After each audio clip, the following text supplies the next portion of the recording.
Some of y'all gonna say it's a reach and everything like that, and that's cool. I'm not here to argue with you and debate you. Cool.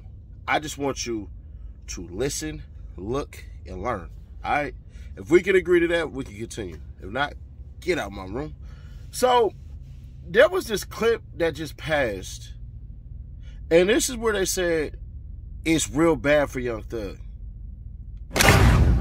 Charges, like I mentioned earlier, based on the warrants. And at this time, the court's not going to set a bond. I do find that you're a flight risk. And I do agree for bond purposes with the entirety of the state's argument. I will say also, though, the court is very strongly considering that you've got 22 SC 182873 related to this same investigation before Judge Glanville. And I don't want to restrict Judge Glanville from making a decision on bond in regards to everything so that he can balance everything. So that's the order of the court today. It's no bond for those reasons. Your Honor, can I ask a question? Of course. You found a flight risk of a gentleman who has major ties to this community and grew up here, but then you stated that you don't want to bind Judge Glanville. Is it the order of your court that you want to pass this to Judge Glanville? Because your order of no bond will restrict Mr. Williams. I agree. I don't know how else to say it. The court agrees with the state's argument for this bond hearing today that your client is a flight risk, that he has traveled extensively. Even if you turned in his passport, that would not restrict his travel outside the state of Georgia. He has a lot of support, it appears, outside the state of Georgia. It might be hard to get him back to Georgia if you were to leave the state, and that could not restrict his interstate travel. I also mentioned Judge Glanville to consider that there's an open related case that at this point does not have a bond. And so it also makes sense for Judge Glanville to consider everything and for him not to be hamstrung by any decision that the court makes today. So it's not passing the buck, it's making a decision today based on what's in front of me now. Your Honor, if I may. Yes. You can set a condition that Mr. Williams is on an ankle monitor and confined to an area and not leave the state, but I would ask the court to please reconsider, because what you're doing now is setting a precedent of a risk of flight when there is zero evidence. The man leaves the country because of work. Well, I will also add that there's a risk of committing additional felonies for the reason that there's an open possession of methamphetamine with intent and sale of marijuana case pending, and that those are the same charges alleged here. Allegations in both cases. Mr. Williams, you're presumed innocent. I know Mr. Steele is going to already is zealously representing you, but if we could put that on the order as well, that's no bond, risk to commit additional felonies as well. I appreciate your argument, Mr. Steele. Nobody does it better, but that's the order of the court. So any other issues on bond need to go in front of Judge Glanville down the road. Thank you, sir.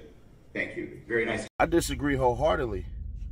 I think it was bad for Young Thug way before they got to the end of that. I think it was bad for Young Thug when they got here. Mr. Steele, good afternoon. Good afternoon, Your Honor. How are you, sir? Good. Always good to see you. I feel the same, Your Honor. Always. You doing okay? I'll let you know. Okay, thank you. Okay, very nice to see you. Look forward to seeing you next time.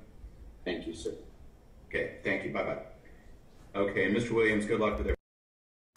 Now, everybody was saying like little weirdo stuff and everything like that, and this, that, Nash.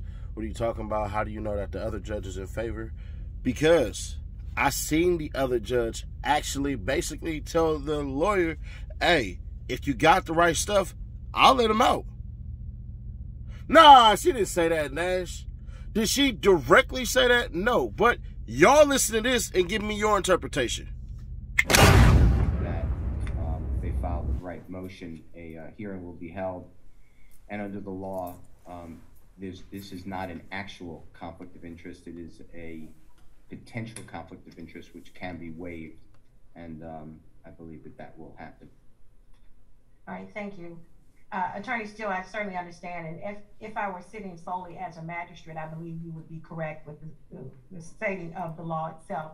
But as I am sitting as Superior Court Fulton County delegated judge, there is a specific delegation order for which I am operating under that indicates that the authority to set bail is similarly not delegated for any case, regardless of the charges involved, that has been indicted and assigned to the docket of the Superior Court judge. And that is the order in which I am following. And so because I am doing so, I'm not at liberty to do a bond unless I have some additional authority to do so. And at this time, I do not. So unfortunately, you will have to submit your motion for a bond directly to the Superior Court judge that is handling this case, which is Judge Earl Glanville. I think if Young Thug don't see that other judge again, then it's good. But I find it disturbing how chummy, and I don't like it, bro. You know, as a youth, because, you know, whatever. I got my trouble as a youth, not as an adult. Went to jail and shit like that, but that ain't nothing. But I just find it oddly interesting because let's just keep it true. If you walked into court and the other person's lawyer or the other lawyer was chummy with the damn judge, you would be like, man, hell no. Hey. Nah, bro. Hey, man, this is my life. You know what I'm saying? So already, I'm not digging that at all. And I know the lawyer didn't feel that. So I would, you know, get a different judge because this judge already showing bias. So I need that black lady back up in there because at least she seemed like, you know, she willing to be reasonable. Cousin is basically like, get his ass arrested by 12 p.m. and tea time at 2. I'll catch you on the greens. But y'all let me know, am I tripping? Am I overreaching, or is it bad? Is it bad as I think? I don't know, but if we're being honest, if you walked in and you seen the judge say that to the lawyer across the table, you'd rather that judge said it to your lawyer, not theirs. But am I reaching? Let me know. Also, man, make sure y'all subscribe, turn on that bell to stay notified, and leave a like. If you don't see this at 2,000 likes, come on, let's knock it in the algorithm. Y'all expect me to keep it real? Because you know that I will. I do this daily, baby. Check out the Nightly Nash podcast. Also, stream the music, Seti Nash, if you have not. It's on all streaming platforms. Guaranteed you're going to find something you like. Probably like that Overly Thuggin' freestyle, or maybe something different. Let me know in the comments. We possibly shoot that music video.